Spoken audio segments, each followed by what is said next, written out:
बच्चों, स्वागत है आपका LVSTI फेज 3 के यूट्यूब चैनल पे।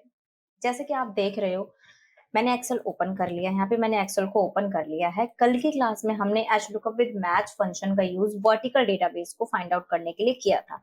आई होप आपको कल की क्लास समझ आई होगी।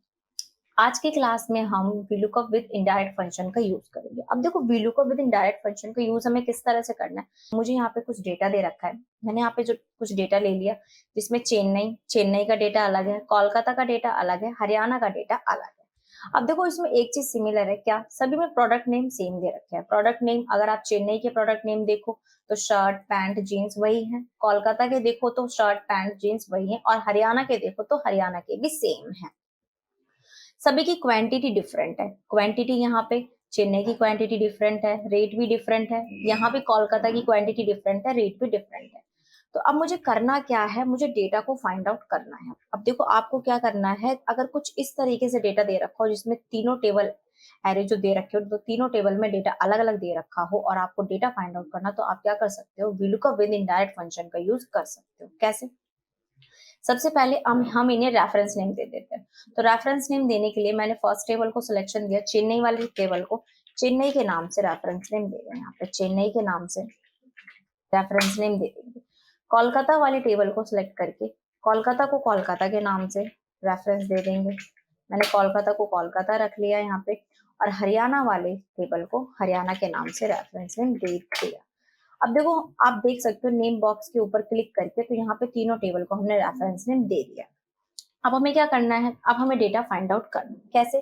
प्रोडक्ट नेम, मैंने यहाँ पे प्रोडक्ट नेम को सिलेक्शन दिया और पेस्ट कर लिया। देन रेट को सिलेक्शन दिया और यहाँ पे पेस्ट कर लिया। यहाँ पे हमें टेबल नेम देना है। अब टेबल नेम क्या है वो मैं आपको अभी समझाऊंगी।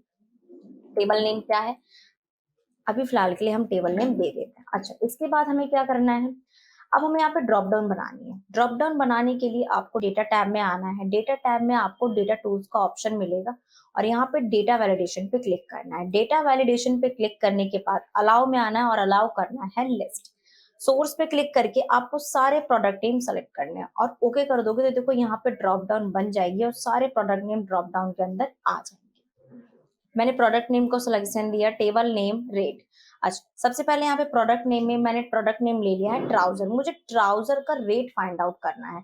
और टेबल नेम क्या है, यहाँ पे हम रेफरेंस का नेम देंगे। मतलब चेन्नई, अगर हम यहाँ पे चेन्नई लिखे तो चेन्नई में ट्राउजर का रेट निकल के आना चाहिए। कोलकाता लिखे तो कोलकाता में ट्राउजर का रेट निकल के आना चाहिए। हरियाणा लिखे तो हरियाणा का रेट फाइंड आउट होके आना चाहिए। तो इसके लिए हम क्या करेंगे, VLOOKUP विद इनडायरेक्ट फंक्शन का यूज करेंगे। तो मैंने यहाँ पे क्या किया, is equals to VLOOKUP, VLOOKUP लगा लिया। VLOOKUP लगाने के बाद लुकअप वैल्यू में मैंने ट्राउजर को सिलेक्शन दे दिया, कॉमा। अब देखो, ये आपसे कहेगा टेबल एरे। तो हमारे पास तीन तीन टेबल एरे है, चेन्नई का अलग है, कोलकाता का अलग है, हरियाणा का अलग है। तो हम क्या करेंगे, टेबल एरे को सिलेक्शन ना दे करके हम यहाँ पे इनडायरेक्ट फंक्शन लगा देते हैं। इनडायरेक्ट फंक्शन लगाने के बाद अभी आपसे पूछेगा रेफरेंस टेक्स्ट। तो हमने रेफरेंस टेक्स्ट के लिए क्या रख लिया, बीच वाले जो टेबल नेम, हमने ब्लैंक सेल को सिलेक्शन दे दिया। ब्लैंक सेल को सिलेक्शन देने के बाद आपको ब्रैकेट क्लोज करना है, कॉमा 3 कॉमा एग्जिट मैच के लिए 0 लगाना है। अब देखो, हमने 3 को यूज किया है। फर्स्ट नंबर पे आपका प्रोडक्ट नेम है, क्वांटिटी, एंड थर्ड नंबर पे जो आ रही रेट आ रही है। तो यहाँ पे मतलब हमें रेट फाइंड आउट करना है, तो रेट निकल के आना चाहिए, कॉमा एग्जिट मैच के लिए 0। अगर आप एंटर प्रेस करोगे, देखो यहाँ पे रेफरेंस आ रहा है।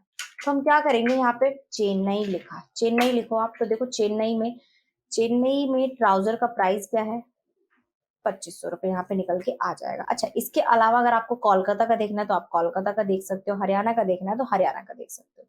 ड्रॉप डाउन चेंज करो, यहाँ से प्रोडक्ट नेम भी चेंज कर सकते हो, तो ऑटोमेटिक डेटा देखो यहाँ पे चेंज हो जाएगा। चेन्नई में जींस का प्राइस क्या है, यहाँ पे प्राइस निकल के आ जाएगा 1500 रुपए। आई होप आपको आज की क्लास समझ आई होगी। अगर आपको कोई भी डाउट हो तो आप मुझसे कॉमेंट सेक्शन में कॉमेंट करके पूछ सकते हो। Thank you.